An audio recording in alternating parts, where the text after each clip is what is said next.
কোটা সংস্কারের দাবিতে বিশ্ববিদ্যালয় শিক্ষার্থীদের আন্দোলনকে কেন্দ্র করে দেশের বিভিন্ন স্থানে ছড়িয়ে পড়েছে সহিংসতা। এরই মধ্যে কয়েকজন প্রাণ হারানোর পাশাপাশি আহত হয়েছেন বহু মানুষ। এতে সাধারণ শিক্ষার্থীদের মাঝেও দেখা দিয়েছে উদ্বেগ আর উৎকণ্ঠা।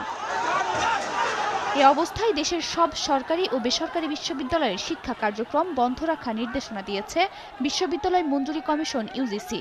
মঙ্গলবার রাতে কমিশনের এক বিজ্ঞপ্তিতে বলা হয়, শিক্ষার্থীদের নিরাপত্তার বিষয়টি বিবেচনায় দেশের সব পাবলিক ও বেসরকারি বিশ্ববিদ্যালয় এবং বিশ্ববিদ্যালয় অধিভুক্ত মেডিকেল, টেক্সটাইল, ইঞ্জিনিয়ারিং ও অন্যান্য কলেজ সহ সব কলেজের শিক্ষা কার্যক্রম পরবর্তী নির্দেশ না দেয়া পর্যন্ত বন্ধ থাকবে। একই সঙ্গে আবাসিক হল ত্যাগের নির্দেশনা দিয়ে